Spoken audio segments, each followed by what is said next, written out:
talk about Sucesos de las Islas Filipinas. Now, what is Sucesos de las Islas Filipinas? Ito ay isang libro na isinulat at itinablish ni Antonio de Morga and is considered one of the most important works on the early history of the Spanish colonizations dito sa Pilipinas. Ito ay ipinablish noong 1609 matapos siyang ma-assign sa Casa de Jeronimo sa Bali, Mexico City. Labis na na-impress ang ating pambansang bayani na si Dr. Jose Rizal sa librong ito kaya nag-decide siya to annotate it and to publish a new edition na sinimulan niya sa London at itinapos niya sa Paris noong 1890. Now, who was the author Antonio de Morga? Antonio de Morga Sanchez Garre, a doctorate in canon law and civil law, was a Spanish conquistador and historical anthropologist. Isa siyang high-ranking colonial official for 43 years in the Philippines, New Spain and Peru kung saan siya ay naging presidente ng Real Audencia for 20 years. Siya rin ang sumulat ng first lay formal history of the Philippines conquest by Spain. Now, to further discuss the topic for today's video, we'll have Jomari Hasmin for Antonio de Morga's purpose for writing Sucesos de las Islas Filipinas. Let's watch his discussion. What is the purpose of Antonio de Morga for writing Sucesos de la Isla Filipinas? In his travel, he familiarized himself by each other country's histories, custom, way of life, and language. He held a common sense belief that learning people language will open pressure for a country, and that is the knowledge, the learning, in its own way of thinking. Although he was interested in social and scientific progress, he witnessed abroad and understood the factor that did such advancement. He was even more fascinated by the college of cultural symbol that become embraced by a people as their own national identities. Thank you, Jomari, for that.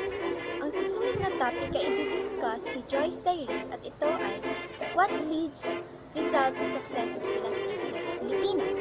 Let's watch her discussion. So this is my answer to Mickey's question. What leads Jose Rizal to Sucesos de las Islas Filipinas? Rizal was an earnest seeker of truth and his marked him as a historian. He had a burning desire to know exactly the condition of the Philippines when the Spaniards came ashore to the islands. His theory was that country was economically self-sufficient and prosperous, entertained the idea that it had a lively and vigorous community. He believed the conquest of the Spaniards contributed in part of the decline of the Philippines' rich tradition and culture. Then he decided to undertake the annotation of Antonio de Morga Sucesos de las Islas Filipinas. His personal friendship with Ferdinand Blumentritt provided the inspiration for doing a new edition of Morga Sucesos, devoting 4 months research and writing in almost a year to get his manuscript published in Paris in 1890. Rizal spent his entire stay in the city of London at the British Museum's reading room. Having found Morga's book, he laboriously hand-copied the whole 351 pages of the Sucesos, and then Rizal proceeded to annotate every chapter of the Sucesos. Thank you so much, Joyce. The next topic is Rizal's annotation of Morga's work, to be discussed by Ralph Kian Aguas. Let's watch his discussion. Hi, I'm here to discuss to you about the Rizal's annotation on Book of Morga entitled Sucesos de las Islas Filipinas. So, si Rizal at Antonio de Morgas ay may kanya-kanyang perspective patungkol sa geography, society, faith, and economy sa panahon ng pre-colonial era. May mga sinang-ayunan si Rizal sa isinulat ni De Morgas patungkol sa body tattoo, indigenous people, government, beliefs, healers, economy, and tradings of cotton, artifact, and gold. Ngunit meron din mga hindi sinang-ayunan sa si Rizal sa sinulat ni De Morgas. Ito ay ang mga lokasyon, klima, plant species na nandito sa Pilipinas.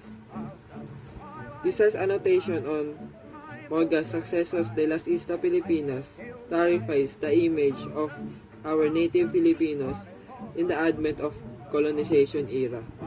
Dahil ang sabi ni Morgas before, na Pilipinas ay walang-wala bago ito makolonize ng mga Spaniards.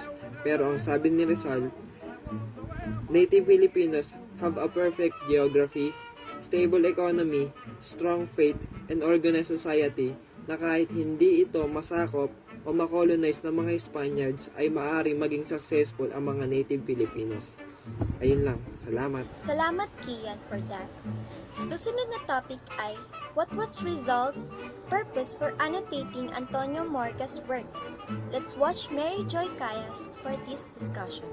So, ano nga ba yung purpose ni Jose Rizal sa pag-annotate ng Sucesos de las Islas Filipinas ni Antonio de Morgans? Una, is para makorek yung na-misinterpret ni de Morgan sa kultura ng mga Pilipino. Pangalawa, is para ma-present ni Rizal yung authentic culture and tradition ng mga Pilipino. May tatlong proposition si Rizal. Una, ang mga Pilipino ay may sariling tradisyon at kultura bago pa dumating yung mga Espanyol. Pangalawa, ang mga Espanyol ay inapi ang mga Pilipino. Pangatlo, ang current state or present state ng Pilipinas ay hindi nangangahulugan na mas mataas ito kumpara sa nakaraan. Isa sa halimbawa ng sinulat ni De Morgans na inannotate ni Rizal is yung pagkasabi ni De Morgans na ang mga Pilipino daw ay kumakain ng maalat, mabaho at nabubulok na isda. Na sinasabi ni Rizal na ang tinutukoy daw ni De Morgans dito ay ang tinatawag nating bagoong, na alam naman ng mga Pilipino na hindi naman nabubulok at masarap ang bagoong. Pangalawa naman ay patungkol sa klima. Sinasabi ni De Morgans na mula June to September daw is rainy season, and October to end of May is summer season, which is sabi ni Rizal na December to February daw ay bumababa ang temperature ng Manila na mas mababa pa kumpara sa temperature noong August to September. Thank you so much, Mary Joy Cayas. The last topic to be discussed for today's video is, who is Ferdinand Blumentritt and what are his contributions to Sucesos de las Islas Filipinas? Let's have Carl Justin de Chavez for this discussion. So this is my response to Mickey's question, who is Ferdinand Blumentritt and what is his affiliation with Sucesos de Islas Filipinas? So first of all, who is Ferdinand Blumentritt? Ferdinand Blumentritt was a teacher, lecturer, and author of articles and books on the Philippines. His works include the translation of Rizal's first book, Noli Me Tangere, into German.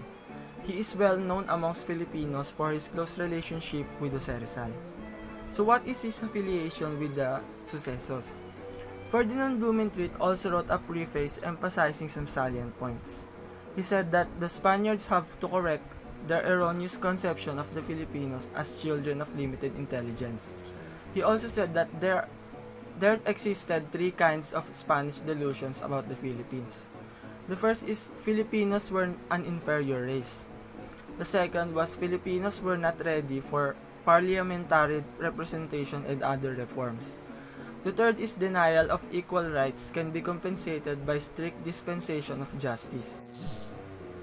It is also said in Ferdinand Blumentritt's prologue that he is writing in Spanish instead of his native German language. He also praised Rizal's work as scholarly and well thought out.